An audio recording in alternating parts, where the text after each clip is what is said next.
Sran, data dan survei begitu ya yang kami dapat informasi dari PHRI di mana sebanyak 88% pelaku usaha hotel mempertimbangkan PHK akibat penurunan okupansi yang ada. Bagaimana cerita dan juga pengamatan Anda secara survei yang sudah dilakukan juga oleh PHRI sejauh ini, Pak Yusran? Silakan. Ya, terima kasih Mas. Jadi memang kami melakukan survei ini untuk melihat dampak secara menyeluruh ya terkait masalah efisiensi yang dilakukan pemerintah. Karena tanpa kami melakukan survei tentu tidak akan mendapatkan data yang akurat ya untuk memberikan informasi sejauh apa dampak yang terjadi. Nah, hal ini juga pernah kami lakukan pada saat COVID ya, pada tahun 2020 di mana kami juga melakukan survei terhadap dampak tersebut untuk bisa melihat apa yang terjadi di seluruh daerah di setiap provinsi yang ada di Indonesia. Nah, kalau kita melihat dari apa yang survei yang sudah kami melakukan, memang kondisi okupansi saat ini cukup tertekan ya, cukup dalam, bahkan ini hampir menyamai dengan kondisi yang terjadi pada bulan Maret dan April tahun 2020 yang lalu saat di COVID. Kalau kita perhatikan di okupansi bulan Maret itu rata-rata okupansinya cuma 20%. Nah, memang okupansi 20% ini ada beberapa hal yang kita perhatikan bahwa satu adalah karena kondisinya di bulan Ramadan, bulan puasa yang memang aktivitas itu rendah, namun di sisi lain juga ada dampak dari efisiensi itu sendiri karena kita melihat market yang tadinya juga ada sedikit di dalam bulan Ramadan itu juga sepertinya banyak yang hilang, Mas. Gitu. Oke baik, Pak Yusran, dalam skala besar, kecil, atau menengah begitu ya untuk hotel itu sendiri yang mempertimbangkan untuk mem-PHK ini dalam skala yang mana? Atau hotel-hotel kecilkah? Atau sebetulnya hotel-hotel besar juga sudah mempertimbangkan untuk PHK karyawannya, Pak Yusran? Jadi begini, dengan kondisi bahwa ada pasar yang hilang, ada marketnya yang hilang, tentu terjadi yang paling pertama yang terjadi adalah perang tarif.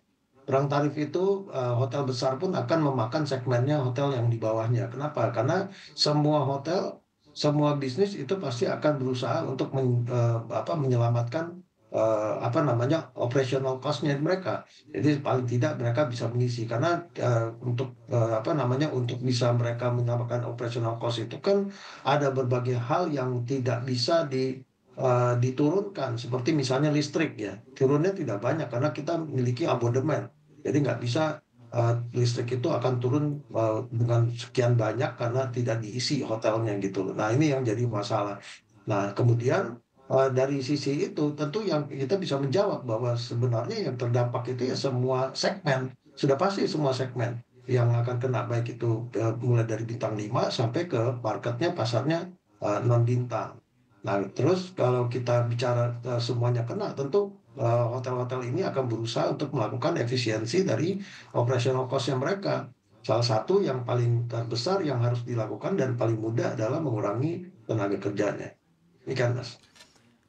Oke, baik Pak Yusran. 88% ini tentu bukan angka yang kecil begitu ya, di mana pelaku usaha hotel menurut survei mempertimbangkan untuk mem-PHK karyawannya. Apakah hal ini juga apabila nantinya tidak ada respon yang lebih dari pemerintah, justru PHK-nya juga akan melanda pelaku usaha hotel ini di tahun 2025 ini atau Anda masih melihat time frame yang lebih jauh sebetulnya? Mungkin saja bisa tahun depan atau tahun depannya. Kita kalau bicara kapan akan terjadi PHK itu tentu masing-masing bisnis itu akan memiliki daya tahan untuk mereka di dalam situasi ini yang berbeda-beda ya Mas ya. Tapi minimal mereka paling tidak memiliki daya tahan dari 3 bulan dari sekarang ini. Kita sudah merasakan ini kan dari bulan Januari. Itu satu. Nah, kemudian yang juga menjadi salah satu yang signifikan pemerintah kan mengefisiensikan anggaran. Namun yang terjadi memang reservasi itu nggak ada sama sekali, Mas, gitu. Hampir bisa dikatakan tidak ada, baik reservasi untuk berkegiatan di menggunakan venue ataupun reservasi untuk menginap gitu. Jadi kan kelihatan bahwa agak sedikit kalau kita melihat bahwa pemerintah juga minim untuk melakukan kegiatan di berbagai daerah. Nah, ini yang jadi problemnya. Tentu dari sini kita udah melihat ke depannya itu seperti apa. Nah, tentu kalau kita lihat dari sekarang, posisi sekarang di bulan Maret, yang ke depan, yang minggu depan yang akan kita rasakan itu terjadi lonjakan libur Lebaran. Nah, libur Lebaran ini walaupun dinamikanya itu belum tentu juga akan terjadi lonjakan yang cukup signifikan ya, namun masih tetap menjadi harapan terjadinya sedikit koreksi ya, walaupun itu hanya 5 hari.